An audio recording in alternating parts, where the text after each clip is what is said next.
And this is Joy News Prime coming to you live from our studios in Kokomlemle with me, Aisha Ibrahim. In our headlines this evening, German government says Ghana's talks with the IMF is in danger as it urges businessmen trading with China to help government obtain debt relief. Ambassador Daniel Cruz's advice is downsize your government and shore up revenue. With all that together, we are quite confident that Ghana can find a way out of this severe financial crisis. But as I mentioned, time is more of the essence than ever before. Also in this bulletin, after near fisticuffs in Parliament Thursday night, Speaker of Parliament Alban Bagbin charges MPs to be calm even in the face of disagreements. Details as both sides accuse each other of stoking flames in the House. Plus, NDC closes nominations for the presidential and parliamentary primaries.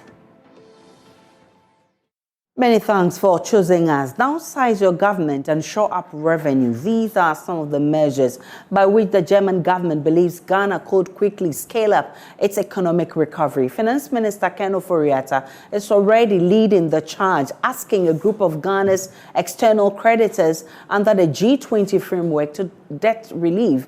But that is becoming a challenge as the largest creditor, China, is reluctant to accept the debt cancellation. Days ago, Finance Minister Ken Ofori-Atta appealed to a high delegation of German officials to assist in pushing through Ghana's external debt restructuring. Responding to appeal from the government of Ghana, German ambassador to Ghana, Daniel Cruz, says some conditions must be met first. The diplomat also admits there's a problem negotiating with China. Time is of the essence. Time is running out. Without this agreement with the bilateral creditors, the IMF package is in severe danger. So, if there's any Ghanaian member of parliament listening who is very much engaged with business in China, please make best use in the interest of Ghana and the people in Ghana. I said Germany is prepared to help. And there's another criterion, and that is that we, of course, expect that Ghana itself, the government of Ghana, is taking the important steps that are needed to move this country, to move the people, the families out of this crisis. Did I hear you right? You said size of the government? Yes. Well, I only can compare with other countries like my own, and I can just come to the conclusion that there's a huge number of, the number is much higher than in my country. So that might bring me to the conclusion maybe there's room for improvement. And we have a very, Ghana has a very dense layers of institutions and responsibilities all over the country. So that is quite impressive, yes.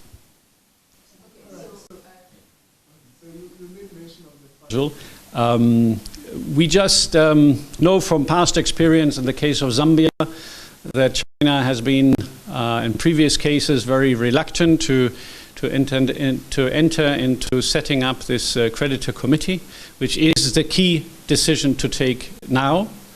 And we hear that so far the Ghanaian government has not been successful in reaching out to the relevant authorities in Beijing and to enter into direct talks with them. As I pointed out, we are trying to engage with China, but it is a very China is a big player and has its own agenda, including a complex agenda with Africa. And so I'm afraid it might not only be about Ghana, but might be about the relations with Africa. And we must be aware that Ghana is not isolated. There are other countries in similar difficulties. And so whatever decision is taken in favor of Ghana, we must be aware that other countries then will ask for the same treatment. And this is what makes it so complex. And this might be the the reason why China is so hesitant to move ahead with Ghana. Because they fear that that might then have implications on many other engagements they have with other African countries. As you know, China is one of the major creditors to many countries in very strategic sectors, and at the same time, the Chinese economy is not in best state ever. So that might be part of the complexity in this case. So. If we are willing to delay the debt payment from Ghana, what is Ghana using this fiscal space for?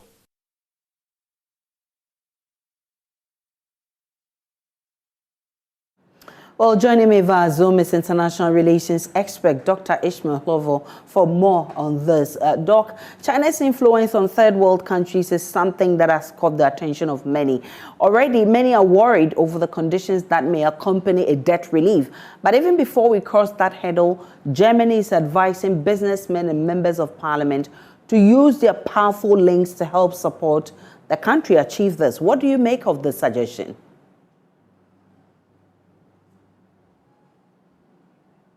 Kindly unmute for me. Okay, good evening and good evening to your viewers.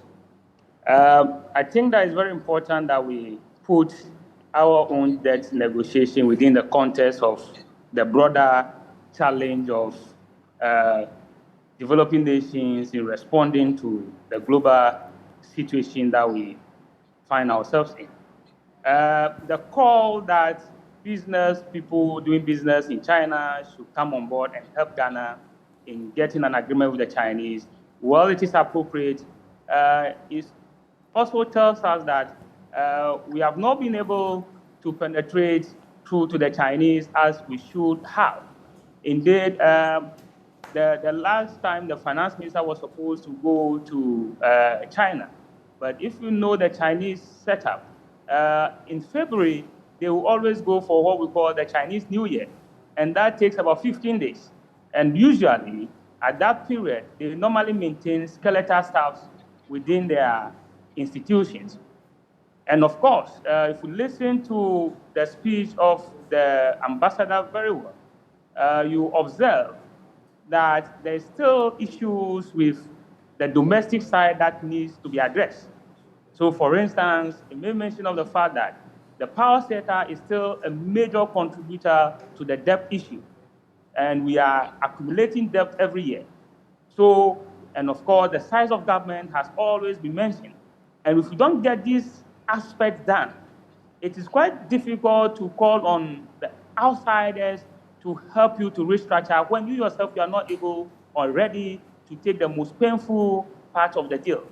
So yes, dealing with China will be a little bit complex because, yes, already they have committed some resources within the G20 framework, particularly on the debt service suspension initiative, which we failed to take advantage of. Indeed, estimates suggest that if we had taken advantage of it, in 2021, from January 2021 to December 2021, we will have saved around $16 million. China contributed to that. We didn't take advantage. Within the FOCAC framework, they have also contributed to debt suspension for some countries.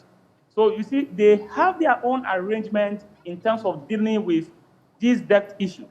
Now, so what we should be doing is to try as much as possible to reach out to the Chinese. We must not expect that whatever we put on the table will be accepted. Indeed, they have their own agenda. And of course, as we are preparing, I think we are asking for debt cancellation. What exactly are we bringing on board? Are we just going to ask for them to just forgive us our debt, or there's something that we want to use in exchange of the debt? Doc, what's likely to pay for a debt relief in the event that China agrees to cancel our debt? We may, as we have always done, there are many things we could exchange. Of course, the latest loan, quote and unquote, that we took from China was a barter trade, where we exchanged our bauxite for money. Now, such an arrangement is no longer feasible because then it has now been counted as part of your loan. So when you are you going for total debt cancellation? Are you going for debt rescheduling, which is a little bit better so that ultimately you pay your debt, but maybe at a longer time frame. But looking at the kind of thing, the situation we are in, we are trying to ask for debt cancellation, which China has done within certain frameworks that we didn't take advantage of. So we push ourselves to a particular situation where we are now pushing the Chinese to appear as if they are the ones that are delaying our going to the IMF. But we must take the blame that, yes, they provided frameworks within which they also operated, which we didn't take advantage of. And the situation we are in now demands that we be more diplomatic with the Chinese. Of course, you can't compel them to cancel your debt. It is a voluntary thing. But then again, the statement of the ambassador also suggests that without China participating, it will be difficult for the Western creditors to participate. So here it takes, we must be highly diplomatic, and we must also work with the other African countries and developing nations that are in similar situations to kind of present maybe a common solution to the Chinese. Because if you go ask Ghana and present a particular solution, if they accept that solution, other nations will automatically want the same treatment. So why don't we collectively seem to, okay, can you help us in this manner? That will give us a bigger voice. But then again, because we need the thing within a particular time frame, and of course, we push ourselves to this time frame by delaying going to the IMF. So I think that the way out may be perhaps to act in concert with other nations that are in similar situation and need China to come on board to cancel their debt, so that they will look at it as a holistic approach. That may be more appealing to the Chinese.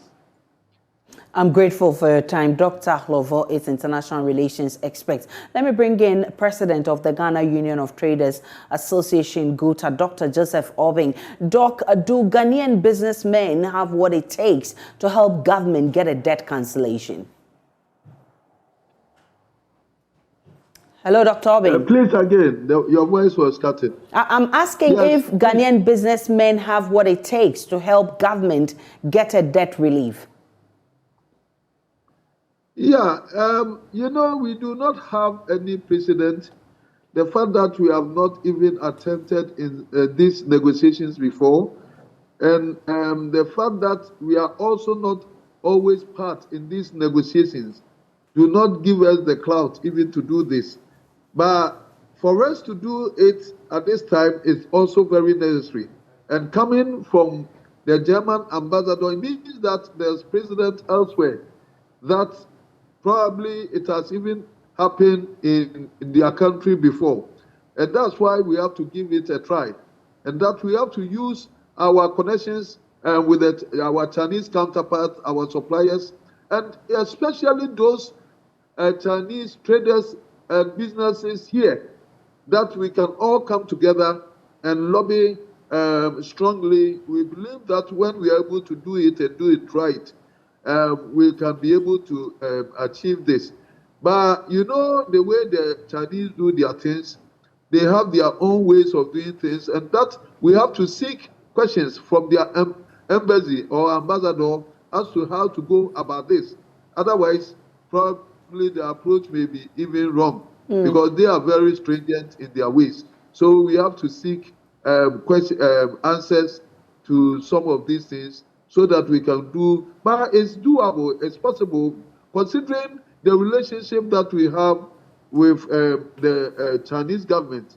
It goes, it has its even tradition from our first president, and the input that our first president did, that they do appreciate the business that we have that has increased, the volumes have increased, the benefit that they also get from us.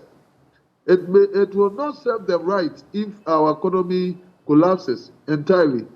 So the onus lies on them, a bigger partner, as China is, to rescue the weaker and the smaller country like Ghana.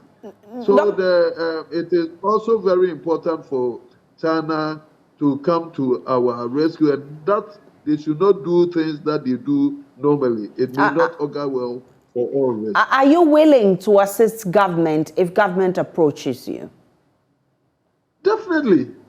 If the economy improves, the business community is the first to benefit. And I hope you know that.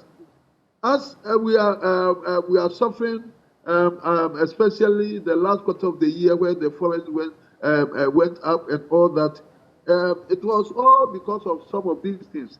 And if we have an answer to it by debt restructuring or by debt cancellation entirely and all that, that may improve. But that may not also be the solution if we do not reform and we do structural reformation. It is very important that we reform our economy entirely, that we do not do the things that we do. Otherwise, help may come and it will be temporarily. It may not help. So the honest lies on us as people are talking about the public expenditure, the reduction of public expenditure, ensuring value for money. And we overspend. We overprice our contracts and we do so many things that let this money go. And that if we're able to prune down some of this expenditure and then also use our investment laws to contain the excessive importations that comes in, definitely we'll be able to, even without countries coming to our aid, would have done the best thing to salvage the economy itself. Dr. Obi, I'm grateful for your time. He is president of GUTA. Let's move on to other stories. Speaker of Parliament Alban Bagbin says despite fierce disagreements on the floor of the House, MPs should not be moved to fight each other. There were near fisticuffs on the floor of Parliament Thursday evening over disagreement on a proposed constitutional instrument from the EC that makes the Ghana card the sole identity document for persons seeking to register as voters. Alban Bagbin says MPs must be all about brain, not brown. Parliamentary Affairs correspondent Kwekwa Asante has more. The disagreement on Thursday night was due to EC chairperson Jean Mensah failing to appear before Parliament to brief MPs on his proposed CI. MPs were at each other's throat, and it took the intervention of security personnel to calm tempers. The Speaker is unhappy about the development. The House is a house for brain, not for brow. The brow belongs to another arena. So please, let's continue to judge your indecency. There are some exceptions, but it should not be the rule that every day the heat is being generated rather from Parliament. Deputy Majority Leader Alexander Afenyo-Markin says their colleagues on the minority side should learn to tolerate opposing views. On our side, if we see signs of mistrust, it won't be an excuse to go physical.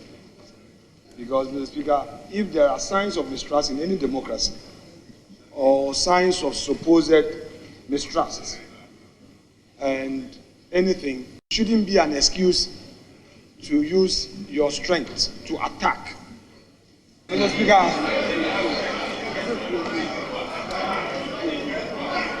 Speaker, they are incorrigible. They are incorrigible. That's not the way to use a brain.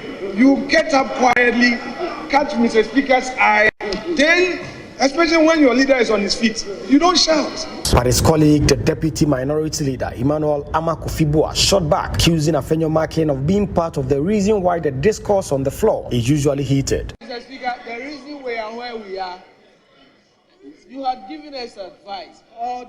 He provoked. He is part of our problems.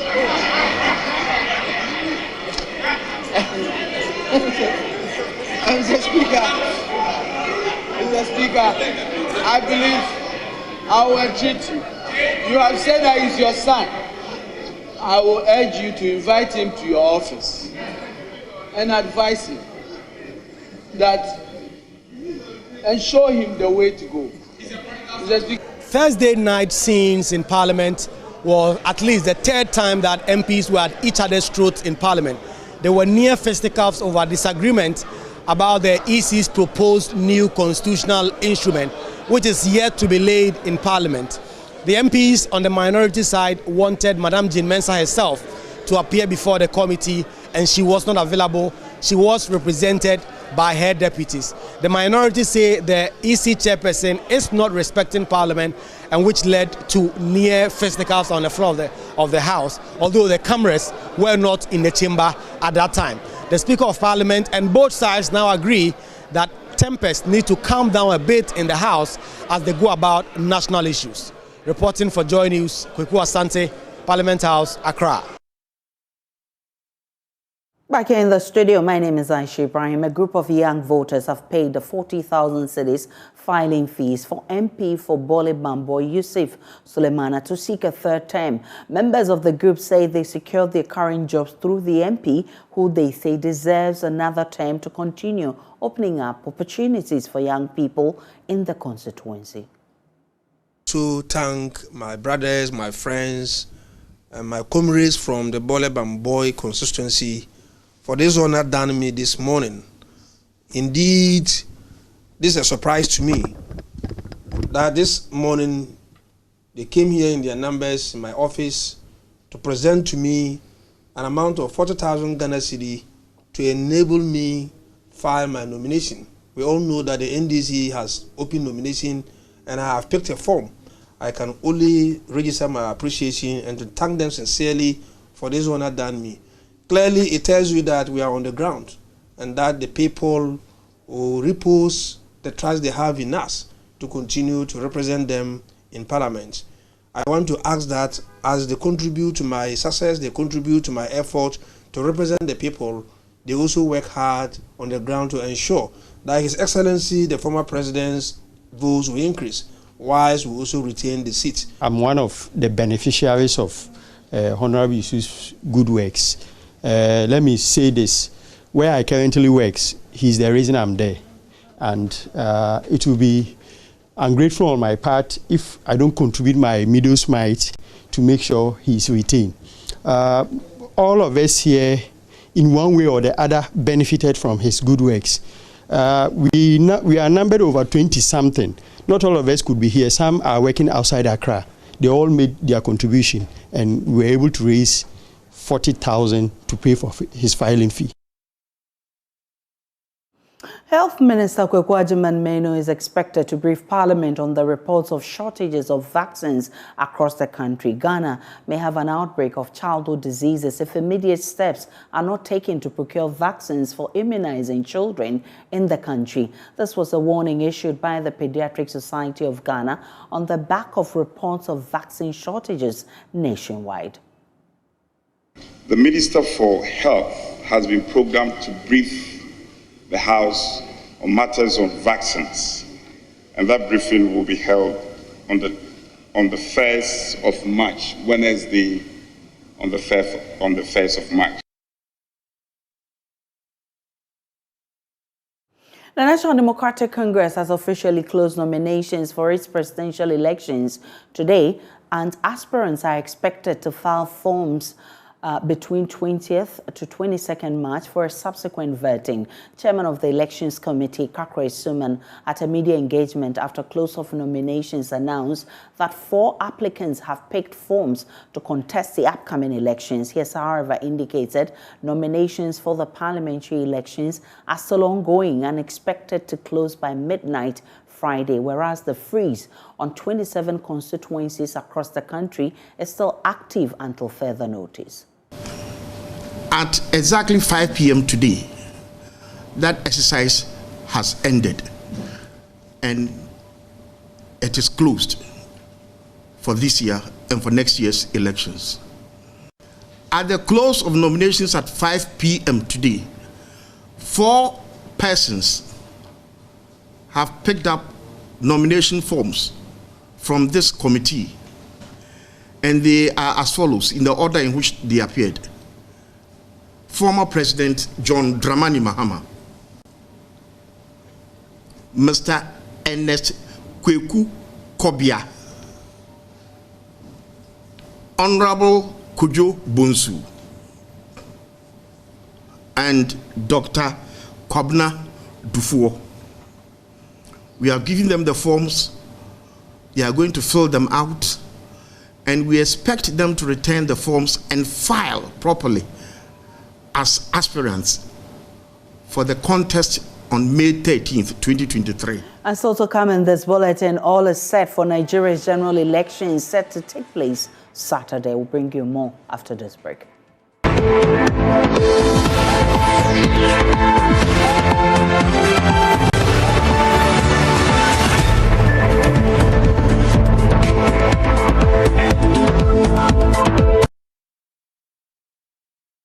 Welcome back to Joy News Prime. To the rest of our stories, all is set for Nigeria's general elections and is set to take place Saturday.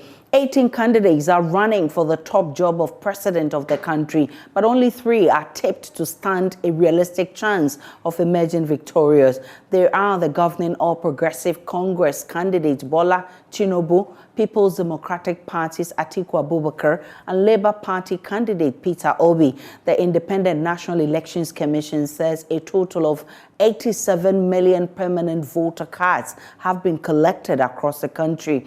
INEC chairperson Professor Muhammadu Yakubu says all is set for the polls. The security agencies meanwhile say they will ensure peace during the exercise. Our team in Kumasi has been speaking to President of the Nigerian Traders Union Association, Kizito Obiora, who says though they live in Ghana, they are interested in the outcome of Saturday's elections. But as I'm talking to you now, a lot of us have traveled. Many of us have traveled to Nigeria. Though I didn't travel because of one thing or the other. If not, I was supposed to be in Nigeria by now. In fact, I plan to go very seriously. I believe that over 30, 40 to 50% of Nigerians here in Ghana have their permanent voters card. And I know that, I'm very sure that at least 20 or 30% have traveled. It's not going to affect us in any way because this is something everybody knows. I know that Nigerian border have closed since yesterday night till after the election. As a business, we're supposed to plan your business. This is not an emergency. It's not just like last time President just all of a sudden closed the border. That one is a different thing. But this one, everybody knows that the border must close so and so date. We all know what we are suffering in Nigeria now. Nigeria is not easy. We all know that. For past 8 years, even the government himself agreed that the economy is, Nigeria is in a very serious problem. The party, the leading party in Nigeria, APC, also agreed. Even their presidential candidate, almost all his campaign, whenever he visits, he is telling the whole Nigerian, the whole world, that this government has failed, that is coming to correct it. I don't know how it's going to correct it. Being a leader of the party for 8 good years. Let's cross over to Nigeria and speak with editor and anchor at the News Central TV, Camini Amano, who joins us live via Zoom. Camini, grateful that you joined us. A day to the elections, what is the mood like in Nigeria? People are going about their duties as they should. People are still queued at the ATMs to try and get some cash, last minute cash to try and deal with their needs tomorrow. We also know that INEC has started setting up in some areas. In fact, some of our reporters at News Central have reported that INEC even got concessions. INEC in Kano specifically got concessions for fuel, given the fuel shortage in the country at the moment. And so it would seem that things are going great towards the election. We also know that land borders are closed at the moment. The Immigration Service said it was doing that as part of efforts to secure the country and secure the election process. So far, so good. Issues of shortage of currency and fuel in that country and the ailing economy in general. Will that influence the elections in any way? Absolutely. Top of mind issues for Nigerians as they go to vote tomorrow from 8:30 in the morning are corruption, security, and then the economy. And these two issues you have mentioned, the cash crunch and the fuel shortage, are indicators of how bad the government in power now has done. And so for people who are going out to vote, the 87.2 million people who step out tomorrow, that could be a motivation for the reason they go out. It could also be, the reason that they don't go out because then they are fed up with the status quo. Let's look at turn up for voting on election day, which is tomorrow. Will the shortage of fuel, for instance, have any effect on this? It could and it could not. And let me explain that. In the 2019 elections, things were not this bad. The voter roll was 84 million people, but guess what? Only 34% of the voters showed up. Now things are this bad. People don't have the cash to get into the keke. They don't have it to get into the BRT. They don't have it to get into the yellow buses who rely on cash. And so then if you look at that from that angle, then you'd say that perhaps people will not be turning out to vote just as they did in the 2019 election. But if you turn it over and look at how people are fed up with the status quo, look at how people are fed up with the fact that this, particularly the fuel shortage, happens every year and they want change, then we'll have people turning out. And whether or not people turn out could also determine who could come up tops. Has the issue of currency been resolved as, we head towards elections tomorrow? Not at all. Not at all. People are still queuing. We know that the president had said that the 200 naira, the old 200 naira should now be accepted. But despite that ruling, it would seem that the ruling came a little too late. And so, what am I even calling it a ruling? It was an order from the president to the central bank. It would seem that it came out too late and it didn't have any impact at all. There's still no cash. I don't have cash. I know a lot of my colleagues at New Central don't have cash either. When you're on the streets, people are still queued there looking for cash. So the cash issue, which they say should curb vote trading, is far from over. How bad is this looking for the incumbent or the ruling party? I wish that I could give you a direct answer to that, but I can't. Because again, the Nigerian voter is very unpredictable.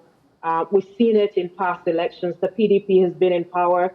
The PDP was in power from 1999 until 2015. Why did they lose their hold on the Nigerian voter? It's because the Nigerian voter decided that we want change.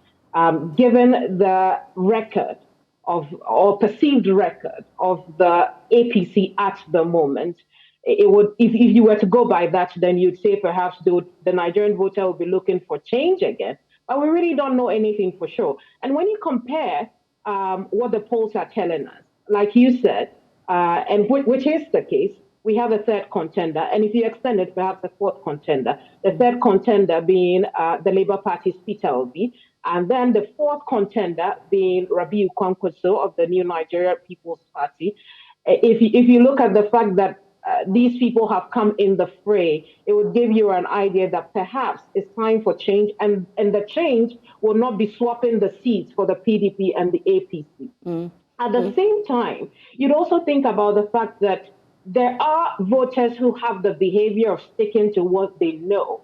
And the PDP is no mean party. The APC is no mean party. They have very strong holds in the geopolitical zones of Nigeria. Will Peter Obi be able to eat into those?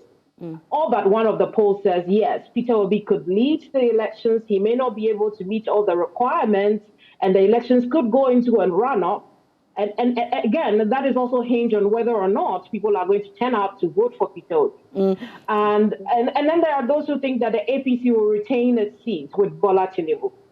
But like talking about Peter Obi, he presents a young, vibrant spirit, and he's already receiving a lot of social media traction. Can this upset the PDP and the APC? It could, and listen, the Nigerian voter is extremely unpredictable. And for so many of the experts and analysts I have spoken to on my show, it would seem that they are also struggling to put a finger on it. And like I mentioned before, these polls would have predicted this is the time for the APC to retain, or this is the time for the PDP to return to office.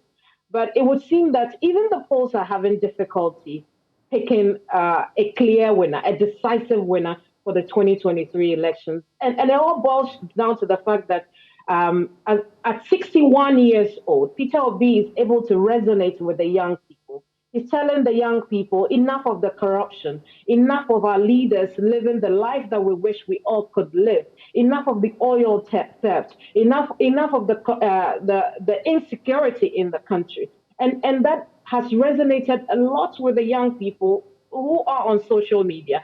And that's what you talk about, that they are on social media and they're supporting, but it's not just on social media. Peter Obi has had a great campaign show the last few months, and we can only hope that these young people would actually show up and vote, because it would seem that if he cannot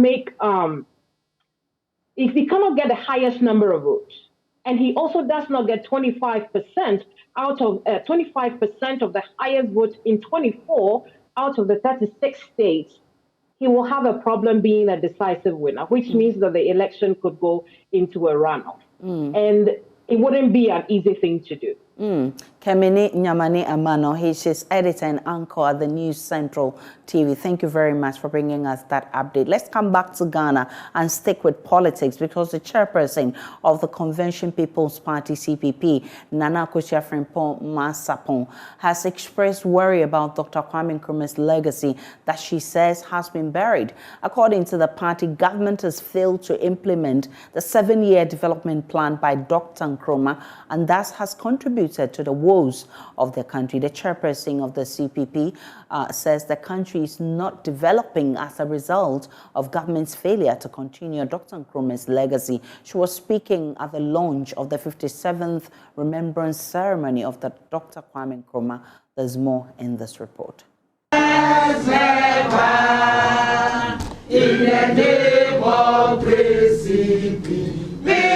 With patriotic songs, the party members clad in party colors chant the name of Dr. Kwame Nkrumah to commemorate his 57th anniversary after he was overthrown. The Convention People's Party, led by Dr. Kwame Nkrumah, started a 7-year development plan to develop the country, but his vision was truncated after he was overthrown 3 years after its implementation. The chairperson of the Convention People's Party, Nana Akosua-Frimpong Masapong, expressed worry about Dr. Kwame Nkrumah's legacy. She says government has failed to see to its implementation. They don't even have the Nkrumah books in the schools. Unless you travel outside to at the universities out of this country, that you have access to quality reading of what actually happened in Ghana. So today, I called you here just to tell the message that success duplicable. It's been done before. They should just take our plan. What did we had a 7-year plan. We only achieved 3 years and did the most in this country till today. Everything you see here today that has any significance was achieved under the reign of CPP, led by Dr. Osajifo Dr. Kwame Nkrumah. She also added that the regulation in the new constitutional instrument, which requires persons to register at an EC district office, will disenfranchise Ghanaians come 2024. How do you talk about Ghana card in districts when my villager, the woman in my village, has to pay, it's almost 6 hours, 6 miles, 8 miles, 10 miles to come to Doma district? How are they going to work that out?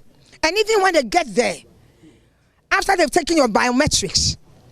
The communication director of the CPP, Sylvester Sapong Soprano, is also urging the youth to take responsibility and call for change. The Republic of Ghana, the 1960s, under the CPP government, were the golden years of Ghana's economy. That is a fact. And we are saying that we did only 3 years of a 7-year plan. We want to finish the 7-year development plan to bring work and happiness to Ghanaians. Even 3 years, look at how far it has carried Ghana. Up to today, that President Akufo-Addo is enjoying Ghana money and Ghana everything because of what we did. But if Ghanaians give us the opportunity, we'll complete the circle and move our country from a third world status to a first world country by one touch. The party is optimistic of changing the narrative of the country. Here's a report by Prince Owusu-Ansah, read to you. We're still live on Joy News Prime. When we return from this break, we'll bring you Showbiz with Becky. Time now for Showbiz. Beautiful Becky joins me. Hello, beautiful Becky. I Lady miss with you red on Prime. lips. Yeah, What was yeah. the last It's been a time? while. Yeah, Yeah. It's good to see you, Becky. Yeah. Have you been watching E-Vibes? Oh yes, of course. So who is the award-winning E-Vibes, you know. So what are we playing this weekend? Of course, I'm going to come. People, you know, bright. I love Aisha. I love Aisha. Yes, but let me tell you, yeah, Bright. The USA series of E-Vibes, and Bright is taking his turn on the show, and here are highlights, something that you should expect tomorrow. Prince is not a customer base. He's a brother to me. I know a lot of people, but a few people I call brother. So, you know, I met him probably like 4 years ago, and since then the connection has been wonderful. You know what I mean? So it's not just a customer thing. It's me appreciating him. He's a legend. That's what I want to talk about. He's a legend. You know what I mean? This is somebody that I used to listen to. You know, this is somebody, I think the first time Kwame Nkrumah came out, that was the first time I actually bought a tape. This is amazing, man. You know, we've come a long way. Yeah. You know, for people to appreciate what you do, it's a blessing. You know what I mean? And using the word legendary, means a lot to me. We've done it all. You know what I'm saying? We've been there, done that, and to have my brother, you know, appreciate me this much to even put me out there. So you ate all the food there? Yeah, we did. That was an emotional Bright right there, because the leader or the owner of the restaurant that we went to spoke highly of him, and he called him legend. Okay. And he was, you know, just crying, Wow. and it was an emotional moment for all of us. Oh, good, you cried too. I did. I'm sorry, I don't have. So, but there's a lot you should look out for tomorrow. But remember the song Countryside? Finally, Sarkodie has released videos or visuals. So what we do here on Fridays, usually we tell people, or we give people the chance to get to know what's happening the weekend. So some of the events that you should look out for this weekend, Aisha, you're included. Joe Metal will be in Togo. They name the show Togo in Worship. He will be performing alongside Akesi Brimpom Bethel Revival Choir, and also some beautiful musicians back in Togo. It's happening tomorrow in Lomé. And so for those of you, or for our brothers and sisters who are in Lomé, it's just, 4 hours drive from Ghana. So we're crossing the borders. We're going to Togo for the Togo in Worship. Also, when you come to Ghana, obviously Experience with Diana Hamilton is happening again in Kumasi at the Church of Pentecost Bantama. So so many people are performing. Diana is performing, obviously. And so if you haven't gotten your tickets, for those of you who are at inside Kumasi, you should check out that. And also, Aisha, when you come back to Joy News, I'm very particular about this one. You have to come on to Joy News 8:30 a.m. tomorrow for E-Vibes. The episode with Prince Bright will be showing. Aisha, do you want to give us the time for the showing? It's 8:30 a.m. right before News File. 8:30 a.m. on the Joy News channel. But when you go to the Joy Prime channel, it's 4:30 p.m. The same Saturday, it gets repeated. On all the channels. So you have to obviously stay tuned. We have a song for you because, obviously we have Prince. Why are you not saying anything? What was the song again? Remember? I'm going to come. We're supposed to do a karaoke, people, this evening. Okay, we can do that right now. Yeah, so the song that we've selected is I'm Going to Come by Prince Bright. But I need to say shouts to there's 3 children who are watching, Jed, Janice, and Melanie. Okay. They have a name for me. I like it. And they love you as well. You want to share the name? They call me Auntie Fatty. So this song is dedicated to Jed, Janice, and Melanie. Auntie Fatty. So, yeah, nice Fatty. one. So the song, let's go. I'm going to come. Remo Bluffo. Mia Baba. Mia Baba. Mia Baba. Mia Baba. Mama was there. Somebody. Somebody.